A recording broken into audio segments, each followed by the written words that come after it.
Você já parou para pensar nos conflitos que deixaram marcas na história? Não estou falando apenas de guerras entre reinos ou exércitos poderosos, mas de confrontos épicos entre o bem e o mal. Essa é a história do príncipe de Pérsia e do anjo de Deus que desafiou sua própria existência em uma batalha que durou 21 dias. Nesse vídeo, vamos realizar um estudo bíblico bem detalhado sobre o príncipe da Pérsia. No capítulo 9 de Daniel, Deus mostrou ao profeta um resumo geral de seu plano para a plena restauração de Israel. Agora, os capítulos do 10 ao 12 contêm a visão final que o profeta recebeu, na qual encontramos detalhes específicos do plano de Deus em relação ao seu povo.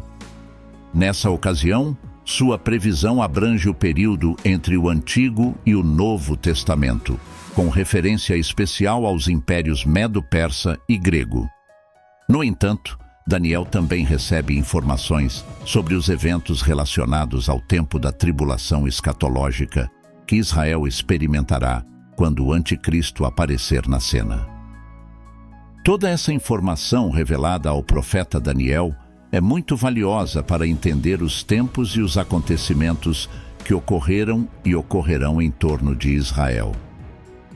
Agora, no capítulo 10 de Daniel, vemos que um demônio muito poderoso, identificado como o príncipe da Pérsia, opôs-se durante 21 dias ao mensageiro celestial, para que ele não pudesse chegar até Daniel e dar-lhe essa valiosa informação sobre os reinos da Pérsia e da Grécia, como encontramos no capítulo seguinte. Evidentemente, Satanás não queria que essa informação chegasse a Daniel e aos homens. Vamos ler Daniel capítulo 10, a partir do versículo 10. Então, de repente, senti uma mão me tocar, e isso me fez tremer tanto que caí de joelhos e mãos no chão. A voz me disse: Daniel, você é muito amado por Deus. Preste atenção ao que vou te dizer e levante-se. E quando ele disse isso, eu me levantei, ainda tremendo. Ele continuou: Não tenha medo, Daniel. Desde o primeiro dia em que você decidiu entender e se humilhar diante de Deus, suas palavras foram ouvidas, e eu vim por causa delas. Mas o príncipe do reino da Pérsia me resistiu por 21 dias. Então Miguel, um dos principais príncipes, veio me ajudar, porque eu estava retido ali com os reis da Pérsia. Agora estou aqui para explicar a você o que vai acontecer com o seu povo no futuro, pois essa visão se refere a tempos que ainda estão por vir. Quando o profeta Daniel recebeu a visita deste mensageiro celestial, ele estava na Babilônia. No versículo 1 do capítulo 10 de Daniel, o profeta nos fornece um contexto histórico, situando o tempo de sua visão. No terceiro ano do governo do rei Ciro da Pérsia, Daniel teve uma visão que trouxe conhecimento sobre eventos futuros. Essa visão o deixou profundamente perturbado. Isso nos leva ao ano de 536 a.C. 2 anos antes, o rei Ciro permitiu o retorno dos judeus que desejassem retornar a Jerusalém, e mais de 42 mil deles começaram a jornada de volta, como mencionado em Esdras capítulo 2, versículo 64. Nesse período, os exilados já haviam iniciado a reconstrução do templo. É possível que Daniel, por sua idade avançada de mais de 80 anos, não tenha retornado com os outros exilados. Além disso, seus deveres no governo podem tê-lo mantido ocupado. O capítulo 10 de Daniel começa descrevendo o conflito interno que a nova revelação causou em Daniel. A palavra que ele recebeu era verdadeira, mas provocou uma grande agitação nele, como já havia acontecido anteriormente. Os eventos futuros anunciados causaram grande perturbação e preocupação a Daniel. Essa intensa agitação pode ser atribuída à oposição de Satanás à comunicação divina com o profeta, ou aos graves eventos que estavam previstos para o povo de Israel enfrentar. Ao entender as graves dificuldades pelas quais seu povo passaria, Daniel ficou aflito. Ele dedicou-se à oração e ao jejum por 3 semanas. Durante 3 semanas completas, não comi, nem carne nem vinho entraram na minha boca, nem me ungi com óleo. Durante esse período de 3 semanas, Daniel se dedicou intensamente à oração em favor de seu povo e buscava plena compreensão da palavra que tinha recebido. Essas 3 semanas de oração e jejum terminaram no dia 24 do primeiro mês. É importante lembrar que o primeiro mês era o tempo em que os israelitas observavam a Páscoa e os 7 dias da festa dos pães ázimos. Quando Daniel afirmou, "Não comi, nem carne nem vinho entraram na minha boca", podemos entender que ele não participou das celebrações da Páscoa durante esse período. Daniel optou por não comer o cordeiro pascal, porque estava profundamente afetado pela revelação que havia recebido. Nesse momento de angústia, Daniel se dedicou à oração, buscando compreensão e orientação divina. Deus respondeu às suas orações enviando um mensageiro celestial. No entanto, esse mensageiro enfrentou resistência de um demônio chamado o Príncipe da Pérsia. Vamos examinar o relato bíblico para entender melhor esse evento. Ele disse, "Não tenha medo, Daniel. Desde o momento em que você começou a buscar entendimento e se humilhar diante de Deus, suas palavras foram ouvidas e eu vim em resposta. Mas fui impedido pelo príncipe do reino da Pérsia por 21 dias. Então Miguel, um dos príncipes supremos, veio me ajudar, pois eu estava retido com os reis da Pérsia. Agora estou aqui para explicar o que acontecerá ao seu povo nos últimos dias, pois a visão se refere a um futuro distante." Nesses versículos, percebemos que Daniel foi respondido no primeiro dia de sua oração. Isso aconteceu porque, como ele já tinha sido informado anteriormente, o profeta era altamente estimado por Deus. Além disso, ele tinha sinceramente se dedicado a entender e se humilhar. Isso mostra o profundo desejo de Daniel em conhecer a vontade de Deus e obedecê-la. Quando alguém tem essa atitude, não há dúvida de que Deus se revelará a essa pessoa. No entanto, Daniel poderia ter se perguntado por que o mensageiro celestial levou tanto tempo para responder sua oração. Embora Daniel não tenha expressado essa preocupação, o anjo estava disposto a esclarecer. "Mas fui impedido pelo príncipe do reino da Pérsia por 21 dias. Então Miguel, um dos príncipes supremos, veio me ajudar, pois eu estava retido com os reis da Pérsia." O mensageiro divino respondeu às súplicas de Daniel no primeiro dia das 3 semanas. No entanto, ele enfrentou uma luta de 21 dias contra o príncipe do reino da Pérsia. Entendemos que este príncipe era um adversário satânico, um anjo maligno associado ao reino da Pérsia.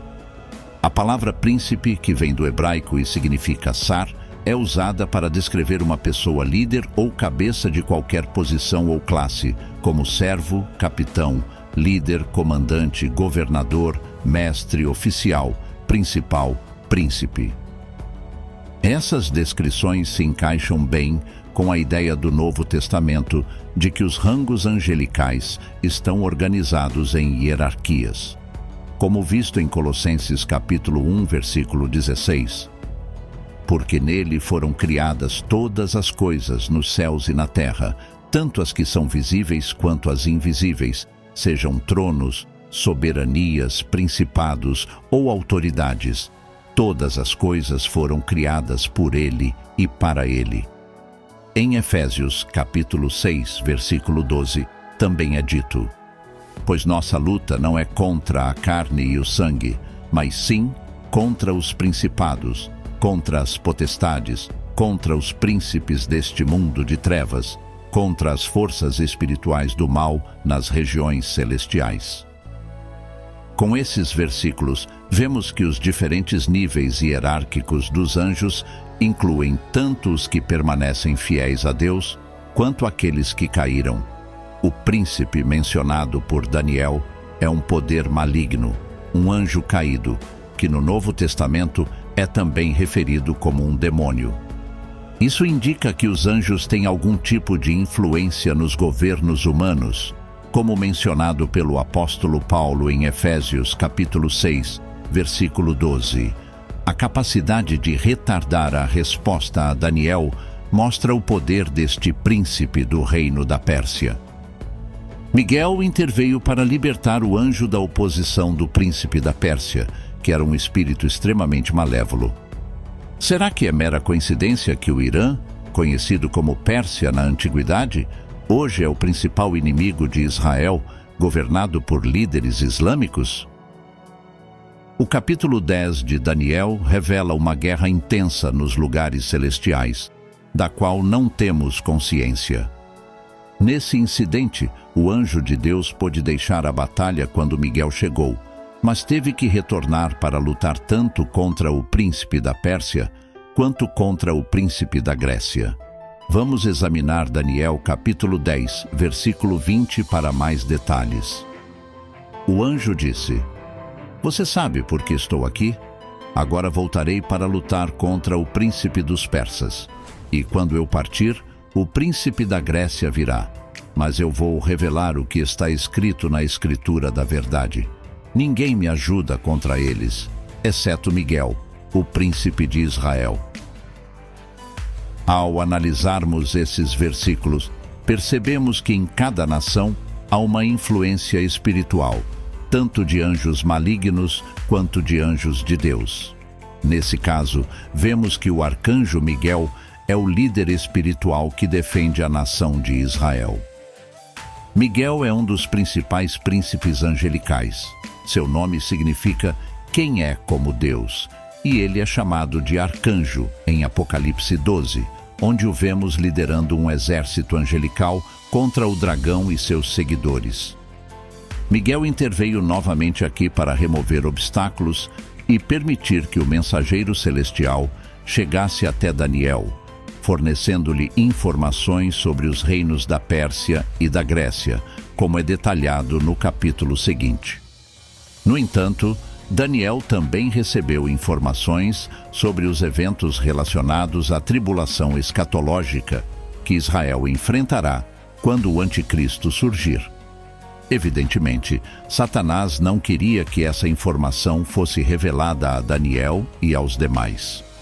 Em relação ao conteúdo da mensagem que Daniel estava prestes a receber, o anjo diz o seguinte: "Agora estou aqui para explicar o que acontecerá ao seu povo nos últimos dias, pois a visão se refere a um futuro distante." Primeiramente, observamos que a profecia que será detalhada nos próximos capítulos tem a ver com o povo de Daniel, ou seja, Israel, e aborda um período referido aqui como os últimos dias. Esse termo é usado em várias passagens da Bíblia para se referir ao futuro, geralmente visto a partir da perspectiva do próprio profeta.